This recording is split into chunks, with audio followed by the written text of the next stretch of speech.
week will be a 2-hour session. We're going to cover all aspects of the game. We're going to start today, obviously, with short game. We're going to do a little putting. Then we'll do some chipping. The next day, we'll probably do some pitching and some sand practice, a lot of the bunkers and stuff like that. For the third week, we'll probably head down to the range, hit some shots in the range with our irons and our drivers. And then we'll probably work on how we can flight the ball up and down, and also how we can shape the ball left to right. And then for the final one, we'll probably do a recap of everything, a little bit of putting, a little bit of chipping, and then some range time just to go over personally what all you need to do.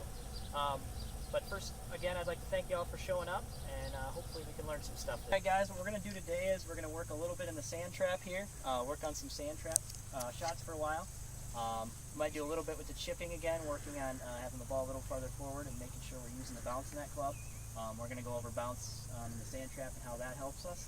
And then we're going to move out a little deeper, and we're going to work on some pitch shots and how we can hit them a little higher sometimes, and we can hit them a little lower sometimes, depending on what's in our way. All right? All right, guys. Hopefully you remember everything we worked on last couple times. We did a lot of short game, obviously. Now we're going to work on some full swing stuff. The biggest thing we're going to work on today, we're going to start to explain to you some of the fundamentals of golf and some of the laws and how they affect how the ball flies. So, for instance, how our path can affect how the ball flies, and then also how the angle of our face hits the ball can affect how the ball moves. Okay, so we're going to go over a few of those basics. So we'll get started now. All right, guys.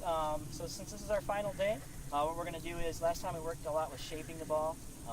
We worked with your swings a little bit in general, and then we just worked on how to shape it and how to understand where the ball was going.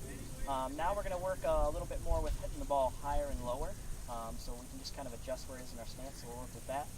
We're also going to work a little bit with the drivers, and then right at the end, we're just going to go over some general questions you may have of your swing personally, anything we may have not covered during the week, so we can clear up any of those questions before our lesson series is over. So we're going to get started with hitting the ball a little higher and lower, so 7 irons first, okay?